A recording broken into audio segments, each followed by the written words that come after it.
I'll start recording now. Let's talk about, before we get to our main video, let's talk about three subjects. The protests today in Lebanon, massive protests. The protesters were actually looking to enter the parliament building. They're upset, rightly so. People in Lebanon are very upset.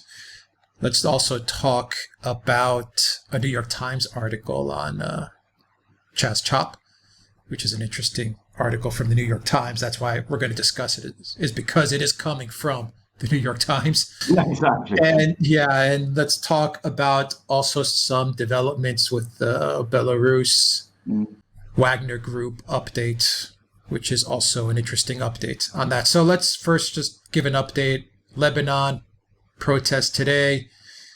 How can you blame them? How can you blame the Lebanese people? They're extremely upset. Yes, before I go into this, can I just say that obviously we have been on the receiving end of various messages from many people in the Lebanon, in Beirut itself, about the causes of the initial explosion.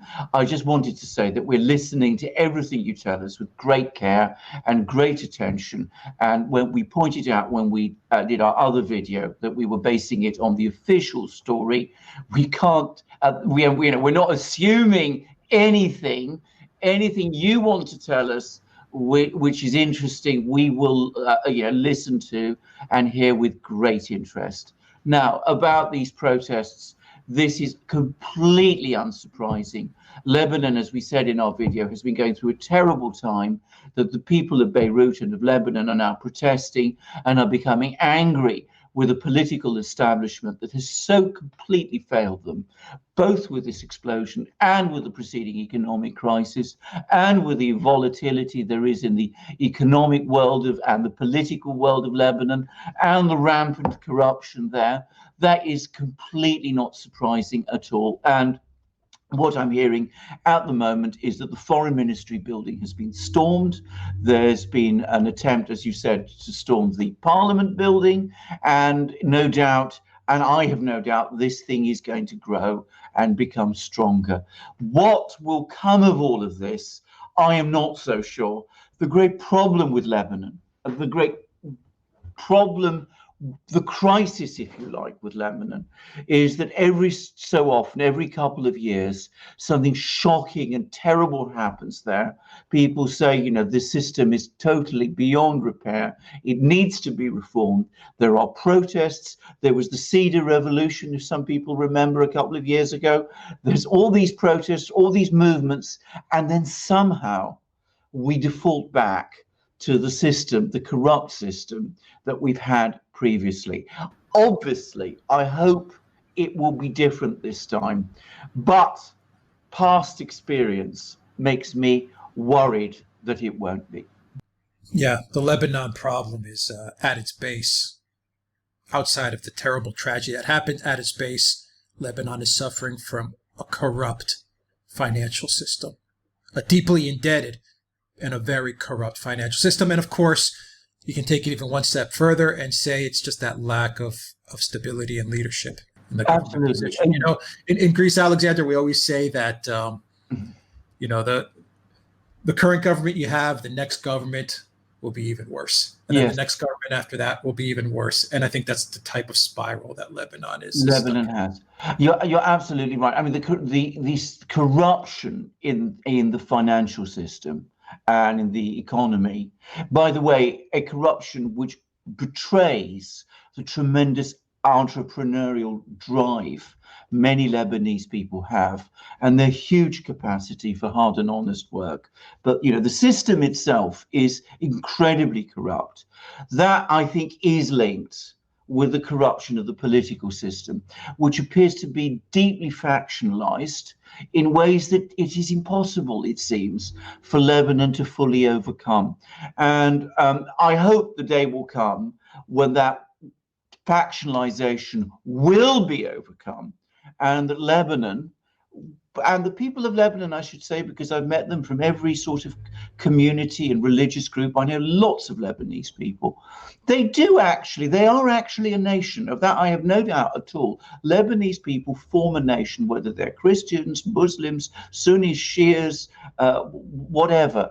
But that needs to cohere into a political consensus, and they need to somehow find a way of breaking through these, I shall call them factional or sectarian impositions that have been imposed on them, which I don't actually find that most Lebanese people that I know share at all. I mean, these adversarial factional feuds don't really seem to be as important at a personal level as they seem to be at the political one.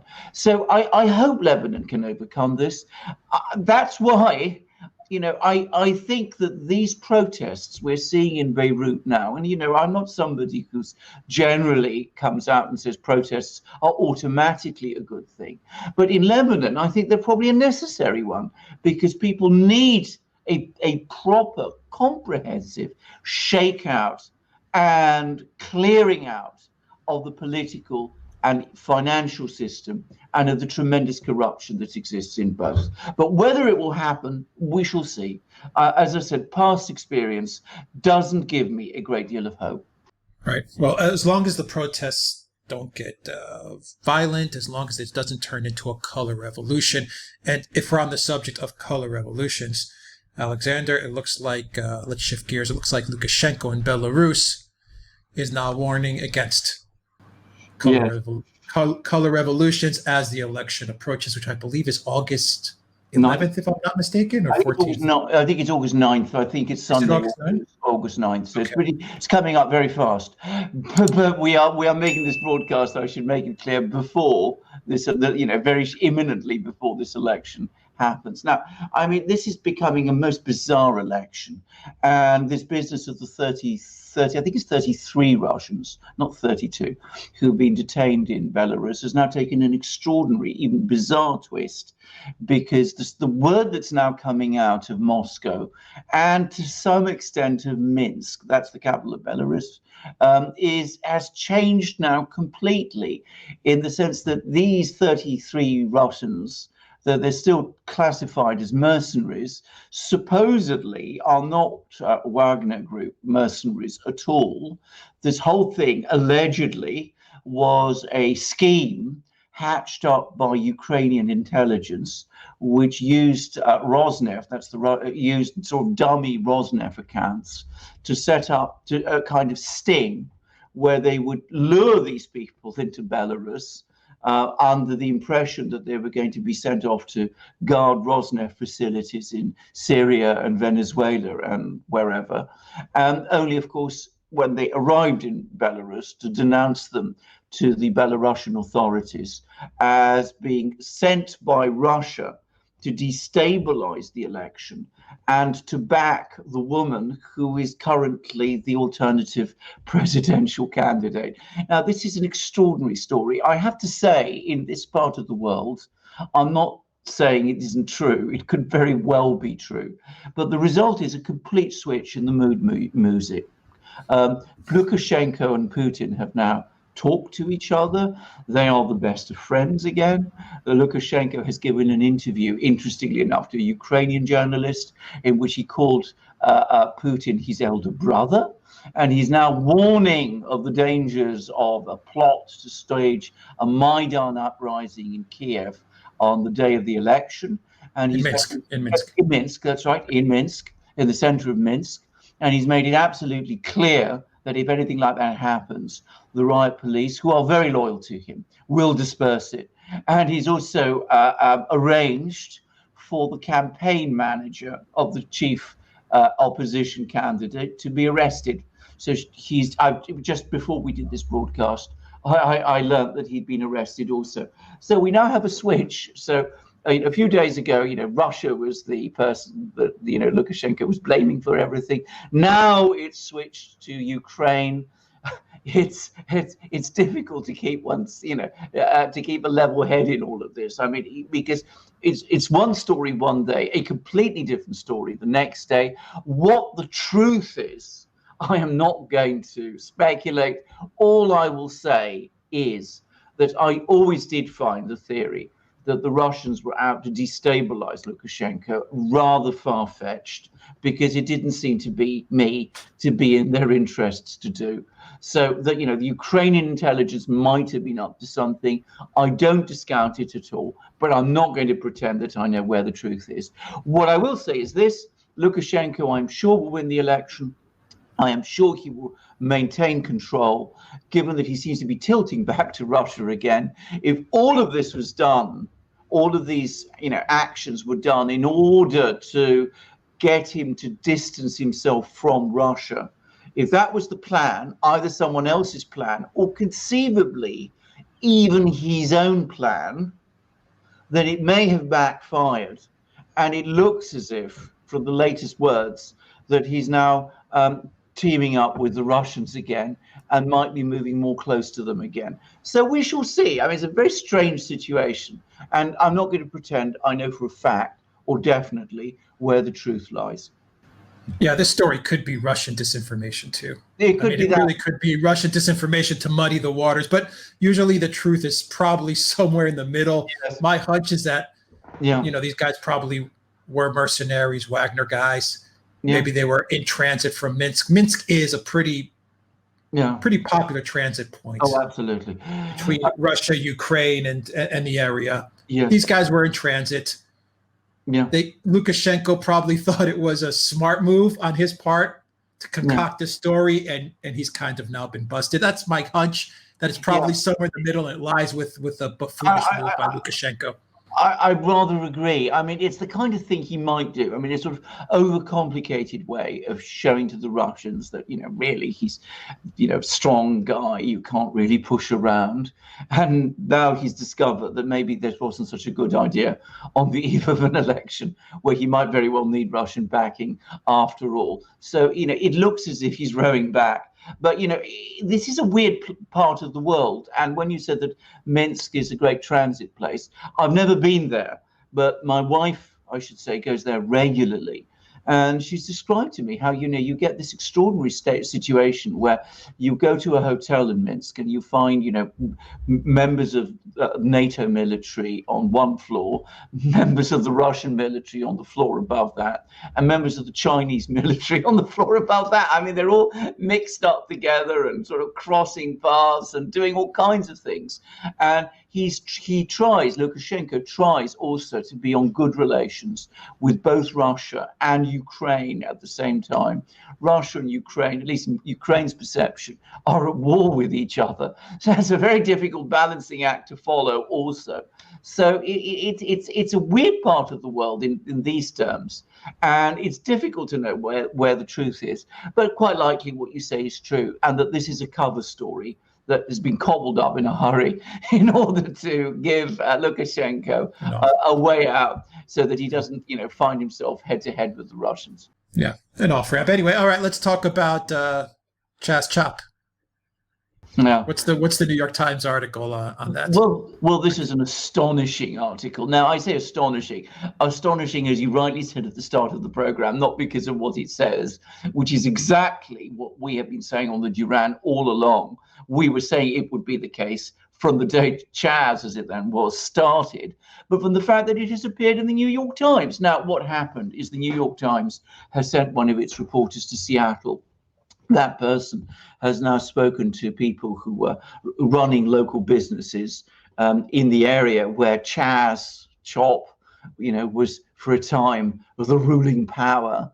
And what it has discovered is that these people's businesses were trashed, that they were being all the time threatened by dangerous groups of armed men, that there was rioting, that there was smashing of their businesses, that the, you know, graffiti, garbage everywhere. I mean, it's unbelievable things. And what all of these people are saying, that every one of these business people that the New York Times interviewed is saying, was that, you know, absolutely need the police. This idea of, you know, not having the police is a terrible idea. And some of them have now come together and are suing the city of Seattle for abandoning them.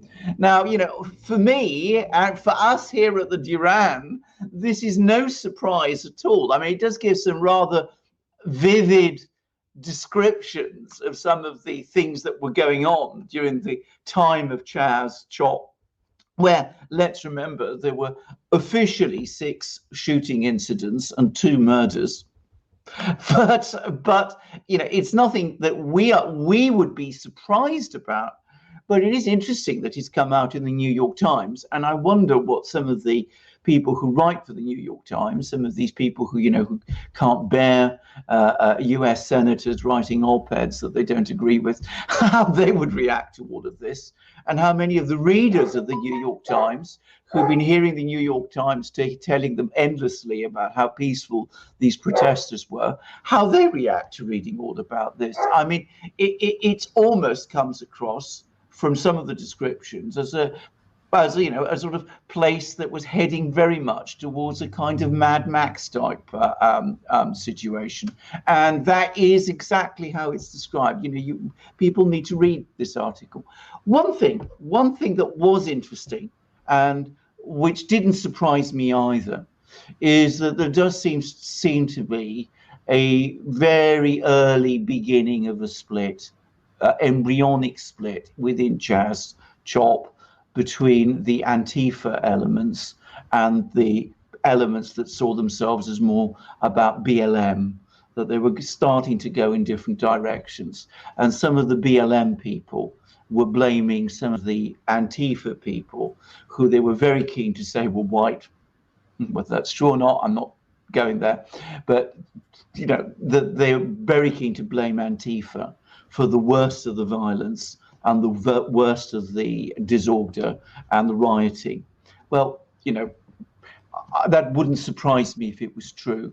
And I can anticipate that over time, that split will grow.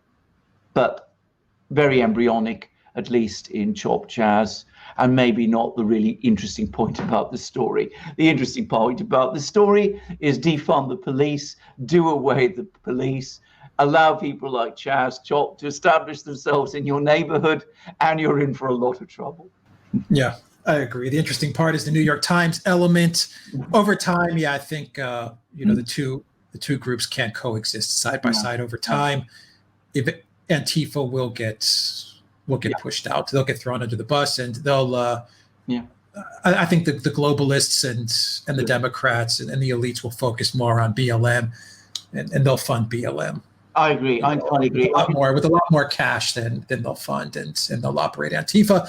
But also on the New York Times, from this point forward, every article coming out of the mainstream media on the New York Times, we have to look at it through the lens of an election. Yeah. And I think the reason that the New York Times is probably writing an article like this and may write more articles like this is because they're probably seeing some polling numbers, and they're seeing some of the sentiment as to what happened in Chaz and Chop. And they're probably saying, you know what? People weren't too happy with what happened there. Maybe that's my hunch. I think everything at this point forward is going to be about the elections. Every article. I agree. And if the polling numbers continue to head in the direction in which they are heading, I think you will see that this pressure to blame Antifa for the trouble is going to increase.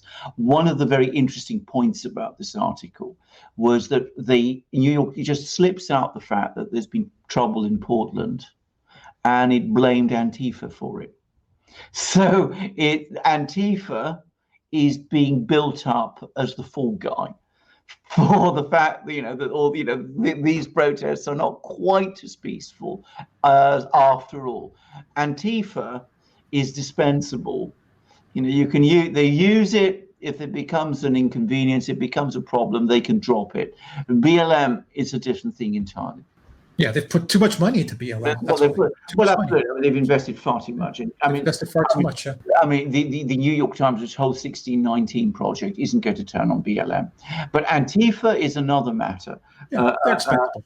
They're expendable. I mean, an ultra-leftist and an anarchist bunch of dumb teenagers. Come on, just dumb, exactly, misguided. Yeah. Teenagers and young adults who we should be looking for more productive things to do. Well, indeed, quite so. Absolutely right. So, I mean, they are. eminently dispensable. BLM is a different thing entirely, but it did interest me that, as I said, little admission that, you know, things in Portland are not quite as peaceful as, you know, we're being told, and it's Antifa's fault. Yeah. Maybe that was the whole point of it. You'll be hearing that it's Antifa's fault a lot now. That's absolutely. That's what we'll be hearing now as the election approaches. All right, we'll leave it there. Let's see, PayPal, Patreon, subscribe, star. Please donate to us, and also check out the Duran shop. Indeed, so. Indeed, so. Greece. I've got Australia this time, and we're getting all kinds. This is the United States too, by the way. So we got all our amazing mugs and our amazing new shirts. You can see I'm wearing one with Britain here. Alex has got one with Russia. Yes. And by the way, I should just say it's been a steaming hot day here, 33 degrees in London, which can be, you know, unbearably hot in London. I appreciate in other places 33 degrees might not sound so much, but in London it's awful. But if you're wearing a nice Duran shirt, you feel perfectly comfortable and cool, because they are beautiful shirts, 100% cotton, and they are satin smooth and cool. And also, of course, we don't just have shirts, we got all kinds of other great things in our shop. We got books, and we got hats and hoodies and stickers and things. But the important thing is we are expanding the range. Alex has got amazing new products up there. You find enameled mugs, you find all kinds of new shirts. And if you can't find the flag of your own country on one of our mugs, wait a little, it's probably coming. But if it's still not there in a short while, by all means, drop us a line. All right. You'll find a link for the Duran shop underneath this video. All right, guys, take care.